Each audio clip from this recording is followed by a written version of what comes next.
Welcome to this episode of Future Proof Use Podcast, Go F Yourself. I am your co-host, Aaron McKelkey, joined by Dan Yu and John Lovig. Hello.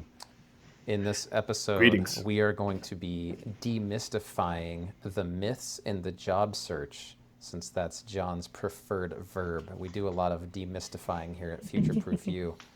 So very quickly, let's preview what those are, and then we'll break them down one at a time and tell you why they are myths and take away the mist. One, there's an AI in the company's applicant tracking system, and that's why you can't get an interview. The second myth, just use the easy apply button on the LinkedIn job posting. The third myth is that quantity is more important than quality when it comes to applications.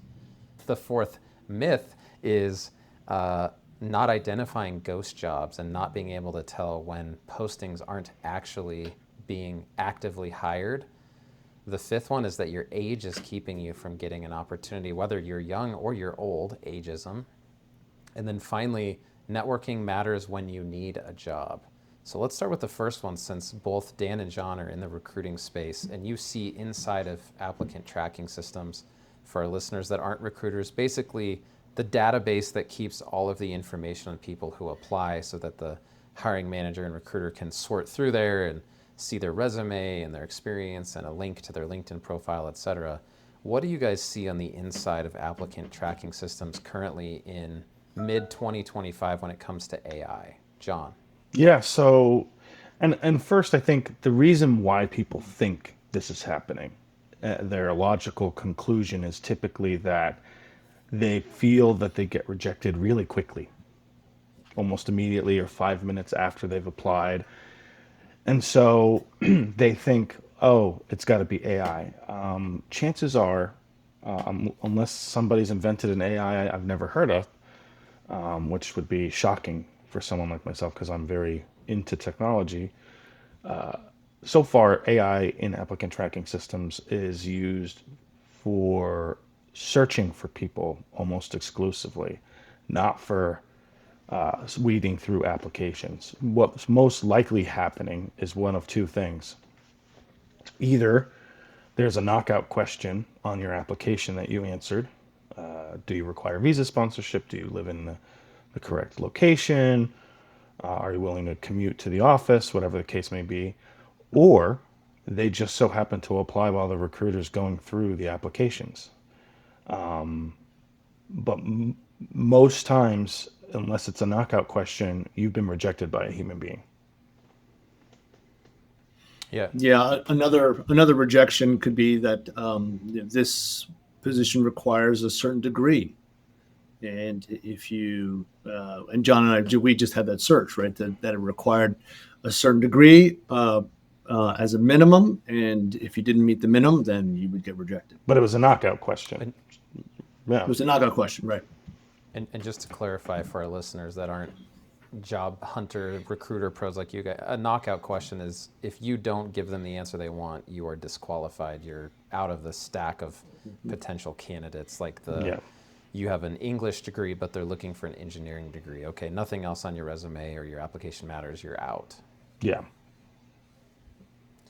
Yeah. So in other words, you might be getting rejected based on something in there, but it's not an algorithm. It's still going to be a human Yeah. making that final decision based on everything that you guys see in ATSs in 2025. Yeah. And I would say probably by the time AI actually is implemented in ATSs for this purpose, likelihood will be that you will be surfaced more likely if you have the right qualifications than less likely, in my opinion.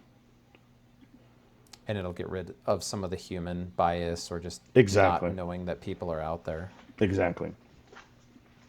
Yeah. Okay, so Dan, why don't you take the second myth, the easy apply button on LinkedIn? What is the perception of that versus the reality for a job hunter? I actually met somebody last week that had boasted about, oh, I'm really active. I'm always using Easy Apply because it is so easy. Unfortunately, Easy Apply is a LinkedIn product, and so it is going to stay within LinkedIn.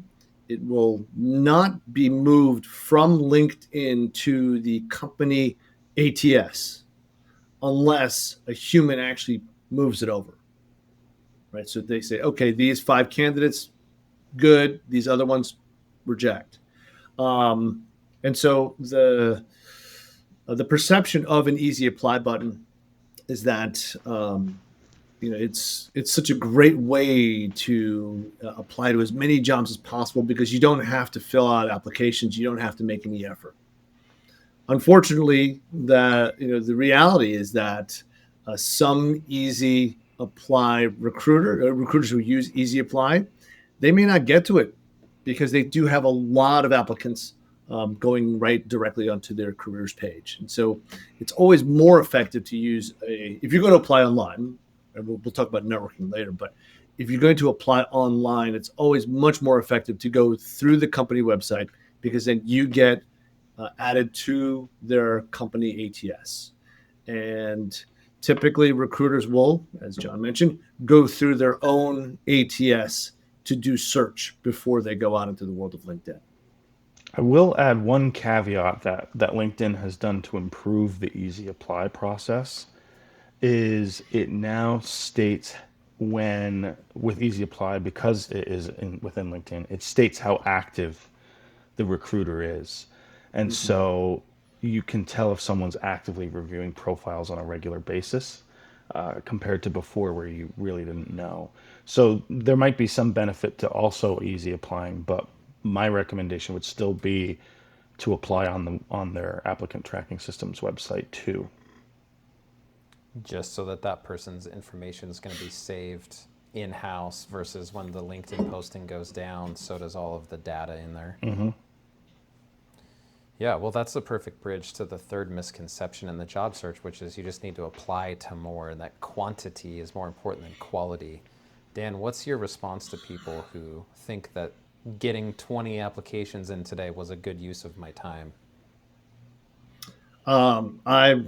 I call it the opium of action, and you're kind of feeding yourself that good feeling that you're doing something, that you're being active. But in reality, if you're just going to spray and pray your applications on Easy Apply or just as many jobs as possible, I don't think that's very effective. Ultimately, you're going to get a better shot at being thoughtful and mindful about the certain jobs. When I've posted roles out there, the efficacy is usually less than two, almost always less than 2%, and many times less than 1% efficacy. So um, I find myself just mass rejecting a ton of candidates. And so it's kind of obvious when it's somebody that just hits easy apply, right? And just wants to get as many applications in. And it's, I'm sure it's frustrating for recruiters to see that many applicants that don't fit, but I'm also very empathetic towards the applicant that is really trying hard to look for a job, but they are just not getting anywhere because they're applying for jobs they're really not qualified for. So, John, what's your advice to somebody who wants to find a balance? They might have to have some quantity of applications out there Yeah. to a degree, but how do you identify and come to a happy medium between quantity and quality of applications? Yeah, I mean, the key here is it's finding resonance in what aligns with your background the most. If you're struggling to find a job and you have a burning platform, like you don't have something and you need something, don't just spray and pray, as Dan said. It leads to less focus, and when you're not focused in the job search, you make a lot of mistakes. Go for the roles at companies that are similar to the one that you worked for. Look for opportunities for that are aligned, even if they're lateral. And then try to network yourself into the company. Find contacts that you know, or if there's second degree connections, reach out to them. Try and get some sort of connection. Ask for an informational interview. Whether and also don't assume that you shouldn't be reaching out to companies that don't have a job posted because they might be posting a job at any moment. I also think find a good recruiter or two that you can work with who specialize in your space because they will have direct connections with hiring managers. Yeah, and one that I want to share that you actually taught me, John, is the importance of project managing applications. And the thing that I learned, Mm-hmm. I had a goal, like a quota of how many I was applying for, and then I thought, could I actually project manage, like just track all of these in a Mm-hmm. Excel sheet or a Google sheet? And the obvious answer was no. So that told me I was erring too much on the side of quantity and not enough on quality. Yeah, and What about ghost jobs? You have an article that's had a ton of reach on LinkedIn and on your own blog, and I don't know if you coined the term, but you've definitely made I it didn't coin well it, that's known. for sure. Well, you've made it known to people. I didn't know about it until I saw it from you. What is a ghost job, and what do job hunters need to know about identifying them? Yeah, it's a posting that lives you typically on LinkedIn that actually isn't real, and there's a couple reasons for why they exist. One is companies purchase LinkedIn packages for a year, and they can't change those packages regardless of what their hiring is, and that comes with job posts, a number of promoted job posts that they can use. And so if you have 30 job postings, but you don't have 30 jobs, what are you going to do with all those? It's wasted. And so a lot of times companies will put opportunistic postings up to try and get applicants for when they are hiring again. The problem is they're just not typically transparent about when it's a live job and when it's a talent pooling effort. And so, more companies should be overt about that. The other reason some ghost jobs exist, and you'll see it typically at a high level, is when a recruiting firm that has sleazy business practices posts fake jobs to get high level stakeholders to have a conversation when the job's not real so that they can do business development. It's a practice that I absolutely hate and never engage in because you're getting someone's hopes up and there's not many senior level positions out there. So you're getting all these great people apply under the guise of something real, and then you're like, oh, it's not the right fit for you, but listen, let's stay in touch. Are you hiring? Not a great practice. Do it with a real position. Yeah, what's your experience with ghost jobs, Ben, Dan? Actually, personally, so I back when I was still in my old industry, I'd see them every now and then, absolutely. And you get to meet somebody, and and I was a hiring manager at the time, right? So just like John's question, example, that hey, sounds like you're doing great over there. Oh, what? So are you thinking about staying or moving? And then you kind of automatically know, they're not really real. So um, yeah, and it's also obvious when you ask who the company is and they don't have a real company. Oh, we're sourcing this kind of role for several different companies. So um, Also, a recruiter, be very a specific recruiter with, who will not tell you the name of a company is someone you don't want to work with. yeah, yeah. Be upfront. Every recruiter, like John and I, we are upfront about who the company is. If you're going to respond to our note, yeah, we'll tell you who it is. Sure, why not? And to identify them, which was I think the second part of your question, Aaron. There's a couple ways. If it's on LinkedIn but it's not housed on their website, it's probably fake. If it's on Yeah, LinkedIn and it's easy apply and it doesn't show actively recruiting, it's probably fake.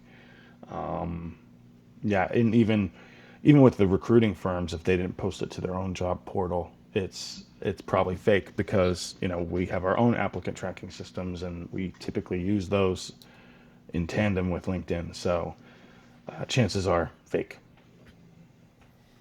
Yeah, so speaking of fake, what about ageism in the job search? Is that a real thing? Are people missing out on opportunities to interview based on their age on either end of the spectrum? Dan, you just did some work with a bunch of senior people that are towards the latter end of the the number chart of age, and you heard this come up quite a few times last week in your work with them. What's your take on ageism being a barrier to entry? I think that it's a perception that stems from uh, a cultural misfit, I think, from the company side, right? So if the company thinks that, oh, somebody's only going to be with us for, let's say, 5 years, let's not, let's not go there with that candidate. The reality is that tenures now, the average tenure at any one firm is 4 years, right? So I think there is some truth to ageism, but it's in the perception of the internal recruiter or the internal hiring manager. That's more appropriate. But from a candidate perspective, they the idea that oh, I'm not getting an interview because of ageism. Should I hide? Should I hide?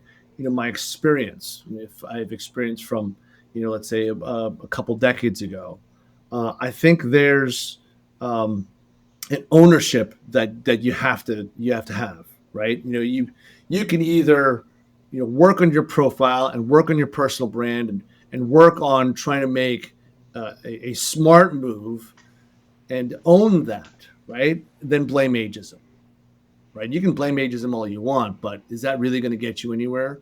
How about work on your profile, right? How about work on who your what your personal brand is, or go find an industry that actually would like responsible people to come and be a safe set of hands, right? Somebody that's actually still got a lot of energy and still willing to willing to come in every day and kick butt. Yeah, John, what about So the other end of the spectrum? Do you hear this from young people ever in the hiring market? And if so, what are some things they can do to help? They don't necessarily blame things on ageism, but there's always this frustration with newer talent in the market because it feels like they need 2 years of experience to get an entry level job. And so they struggle a lot with that piece, especially in a tough market because, and especially as we start to see more and more positions being focused on AI instead of hiring entry level or contract talent. So I don't know quite if it's ageism so much as it's more they want someone more experienced, someone who could. Most hiring teams make the mistake of trying to hire someone who can hit the ground running when that's a fallacy most of the time. And so hiring an eager, young, fresh out of school person can be a huge win for a lot of companies if they just have the time to train people because you're going to have to train someone no matter what. It might be more training than you anticipate with someone who could hit the ground running, but at the same point, it's worthwhile because those folks are usually pretty committed early on and have a lot of enthusiasm. I think also on the older side, you know, I had a candidate. I work with designers, who are designing mobile apps and websites and experiences. And I had a designer who would complain all the time about ageism, and he thought it was definitely happening to him. But the challenge is he never kind of kept up with his skill set. He never adapted to new technologies. He was prototyping in old software. He was showing old work, and he wasn't articulating his managerial capabilities very well. And so, in his case, he let himself get outskilled by the market Yeah, so versus it kind of ageism. became a self-fulfilling prophecy then. Yeah, what about the question of networking? We'll go with this angle, Dan. What's your advice to somebody who is looking for a role right now? So they're on severance or they got laid off and they don't have a job. I need one now by the end of the month. What networking strategies would you recommend to people who don't value that? uh, start when you have a job. That'd be number one. Um, when you come from a place of um, where you're working, that perception definitely changes the dynamic when you're speaking to somebody. You're just networking to keep in touch. You're networking to provide value, right, to whoever you're networking with. The I think there's the transactional nature of networking. There's posts. Networking is a four-letter word, right? And it really isn't. It really isn't. I mean, if you're going to approach networking from a place of generosity instead of asking for something only, and really adding value to somebody else's day, I think you're going to get the help when you actually need it, right? So if you're going to give, and not count points, then when you actually need something, this person's not just checking in anymore. Oh, they actually need something. Oh, I want to help them out. And so the person that's out of work, that's only started networking now, well, you got an uphill battle there, and unfortunately. Yeah. So, John, the better side of that coin is, okay, I'm open to a new role, or looking around the curve. I might be looking for one soon, but I'm in one. I can stay here. I'm okay. What networking strategies would you recommend to somebody who maybe doesn't value networking or thinks it's a four-letter word, like Dan said? Yeah, I mean, first of all, networking, it doesn't have to be complex, right? It's building a network of people professionally who you can reach out to when the time comes to make an ask. And if you've done it organically, like we talked about, then it won't be a heavy lift compared to when the fire is burning and you have to actually make an exit, or you need a new job. Start with your professional contacts from other companies. I am right now on the third job that I've had through the same person who, you know, employed me three separate times. We got dinner one time just to catch up, and then he's like, come work for me. I texted him when I was out of a job, and he said, oh, I've got a contract for you. And so it doesn't have to be complete strangers. It can be friends, family members, former coworkers are just a great way to. But the key is, it's not an ask for me because we stayed in touch. We never stopped talking to one another. I didn't disappear and then all of a sudden just make an ask of him. We just always would catch up. So that's the key. It's just communicating. Yeah, and Yeah, I think a key thing is to have empathy for who you are networking with, right? If you're only going to come to them when you need them, then they're just going to think of you that way. Of that person only reaches out when they need me. So, work at it. It's like exercise, right? Or self-care, whatever you want to do to help yourself out. But you are helping yourself out by bringing value to other people, by networking actively all the time. Yeah. Yeah, the thing that I think of with your advice, John, is when you open that email thread or the text thread to the person, do you want to look back and go, oh, the last time I reached out was when I needed something from them? Or do you want to be like, oh, last month I told them happy birthday or checking in on you, what are you working on? And then it comes across a lot less disingenuous than if I text them today and then tomorrow I'm like, by the way, I'm out of work. Do you have a job for me? Like, oh, that's why you message me. Like, you only do that when you need something. And you you don't want to open the thread and see that because the other person sees it too. And it's pretty obvious to them that you're only asking when you need something. Yeah. It's like that friend who texts and is like, hey, can I borrow money? Like, and that's all they ever do. Yep. Yeah, and then and also the way you approach it too. It's when you ask somebody to network, um, let's say it's somebody and just say, hey, can I pick your brain? That's a transaction, right? Can I get a few minutes of your time? That's a transaction, right? And the less transactional you make it, the more authentic it'll be. And so, and then when it's somebody that you don't know, let's say it's a second connection and you're getting introduced, I think it's hard to say, I'd really like to pick your brain, right? For somebody you don't really know, and I think that lacks authenticity. And so, if you have a certain question that they may ask, just be humble about it. Say, I'm not comfortable with this kind of outreach. I'm hoping if you could point me in the right direction, and you'll probably get the same answer.